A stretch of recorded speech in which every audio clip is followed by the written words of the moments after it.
Coast Guard team hauled a mysterious helicopter from the depths of the Black Sea, but what they found inside forced them to call for backup.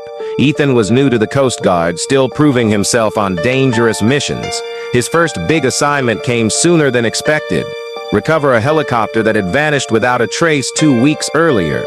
The final transmission showed it plummeting into the sea, but no one ever reported it missing. Using deep-sea scanners, the crew swept the ocean floor for hours until the radar finally lit up.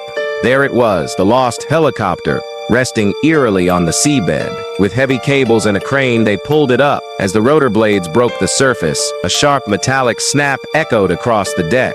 One of the side doors had burst open on its own. The team climbed inside. The cabin was spotless. It looked as though no one had ever been there. Then Ethan made his way to the cockpit, and what he saw left him frozen. The helicopter groaned as the crane settled it onto the deck of the salvage vessel, the sea still dripping from its battered frame. Ethan stood back, his chest tight, watching the salt water cascade down its sides. For a moment, he could almost forget how heavy the air felt. The others gathered close, waiting for orders, but no one spoke. The silence was thick, broken only by the slap of waves against steel and the creak of the ship.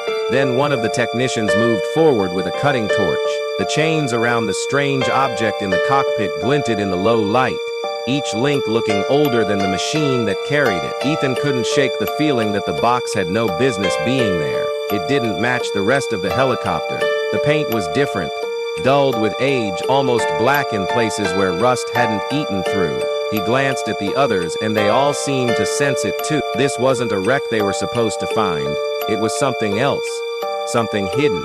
His radio crackled to life, the voice of his commanding officer asking for a report. Ethan pressed the button, his words steady but his hands trembling slightly as he described what they'd discovered: a sealed, chained box bolted into the rear of the cockpit. The reply was short and sharp: "Don't touch it. Backup is on the way." The weight felt endless. The waves rocked the ship gently, but Ethan's nerves were raw. He paced the deck, keeping his eyes fixed on that chained box as if it might move on its own. The others tried to keep busy, checking equipment, running scans, but no one could ignore it. When the backup vessel finally appeared on the horizon, relief swept through the crew. Within minutes, a second team boarded, carrying heavy cutting tools and protective gear. Their leader, a stern officer named Ramirez, nodded once at Ethan before approaching the box. "You were right to call this in," he said quietly. They worked slowly, cutting through each chain link with care, as if the box itself might lash out if disturbed too quickly. Sparks flew across the deck as the metal gave way, the sound echoing in the still night air. One by one, the chains clattered to the floor until the box stood bare, its lock rusted but unyielding. Ramirez gave the order, and with a final cut, the lid creaked open. Everyone leaned forward, bracing for what they might see. Inside, the air was dry and stale, as though it hadn't been touched in decades. Stacks of old folders lined the interior, tied with string that had frayed with age. There were black and white photographs curled at the edges, showing unfamiliar faces standing beside aircrafts and ships that looked older than the helicopter itself. Ethan reached in and lifted one of the folders. His hands trembled as he untied the string. Inside were letters, handwritten in ink that had begun to fade, and maps marked with strange symbols. The more they dug through the box, the stranger it became. Some of the photographs showed groups of men in uniform, but the badges and insignia weren't from any country Ethan recognized. Others showed large gatherings in remote locations, always near airfields or coastlines. And then came the name, over and over again, written in letters, stamped across reports, signed on the back of photographs: Adrian Carraway. Ethan froze. He knew that name. Everyone did. Carraway had been one of the wealthiest men in Europe, a millionaire known for his secretive lifestyle and sudden disappearance over a decade ago. His face had been plastered across newspapers and news broadcasts for weeks after he vanished. They said his private plane had gone missing somewhere over the Mediterranean. Search teams scoured the seas but found nothing. Eventually, the story faded, replaced by new scandals and tragedies, but no one had ever found a trace of him. Until now. The team exchanged uneasy looks. Why would Carraway's name be tied to this helicopter? And why here? Deep in the Black Sea, Ethan sifted through more documents. He found a small leather-bound journal at the very bottom of the box. The cover was water-stained but intact. Ramirez carefully opened it, and the pages inside were filled with neat, deliberate handwriting. They scanned the first few entries, and the room seemed to grow colder. The journal detailed a series of secret meetings, some with foreign officials, others with unidentified figures. It spoke of large sums of money being moved, deals struck in hidden locations, and plans involving experimental aircraft that had never been made public. One entry caught Ethan's eye. It described a transfer that would take place over the Black Sea. The date matched the day Caraway had disappeared. Ethan's heart raced as he realized what they were holding. This wasn't just a mystery, it was a cover-up. Someone had gone to great lengths to hide this helicopter, and everything inside it, and they had almost succeeded. Ramirez ordered the documents secured, and called for immediate transport back to the mainland. "This goes straight to command," he said. "No one talks about this outside this deck."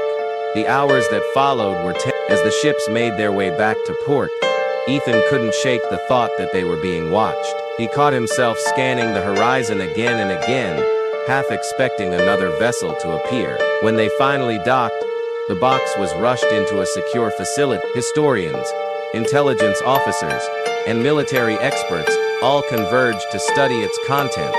Ethan wasn't allowed in the main room, but he could hear the heated discussions through the walls. Some of the voices were raised, demanding answers. Others argued that the information was too dangerous to release. Days turned into weeks as the investigation deepened. The papers revealed more than just Caraway's name. They hinted at an entire network of hidden operations, stretching across continents. There were coded letters, photographs of airstrips that didn't exist on any maps, and references to flights that were never logged. The strangest part was that the helicopter itself didn't appear in any registry. No flight number, no maintenance records, no history at all. It was as if it had been built and flown completely off the books. Ethan was eventually called back to give his own account. He sat in a cold briefing room, facing 3 officers, who asked the same questions in different ways, pressing for every detail he could recall. He told them everything: how they had found the wreck, how the door had opened on its own, and how the box had been chained down as though someone desperately wanted it hidden. When the questioning ended, one of the officers leaned forward and said quietly, "You understand this never leaves this room." Ethan nodded, but he knew deep down the truth was too big to stay hidden forever. Weeks later, rumors began to spread. Other sailors whispered about the discovery, stories twisting and growing with each retelling. Some claimed the box had contained weapons. Others swore it was proof of a conspiracy involving world leaders. Ethan kept his silence, but the weight of what he knew pressed down on him. Late at night, he would replay the moment the box was opened, the smell of old paper rising into the air, the eerie photographs staring back at him, as if they carried secrets no one was meant to see. What unsettled him most was the feeling that this was only the beginning. The documents in Caraway's journal didn't just point to the past. They hinted at plans still unfinished, at operations that might still be ongoing. If that was true, then whoever had tried to hide the helicopter might not be done yet. And if they discovered that Ethan and his team had brought it to light, there was no telling what they might do to keep the rest of the truth buried. Ethan's first mission was supposed to prove himself. Instead, it had pulled him into a mystery larger than anything he could have imagined. He had uncovered a piece of history long thought lost, but with it came questions no one seemed ready to answer. As the months passed, the investigation continued in secret, and Ethan waited for the day he would be called again. He didn't know what the truth would cost him, but he knew this story was far from over. Dog.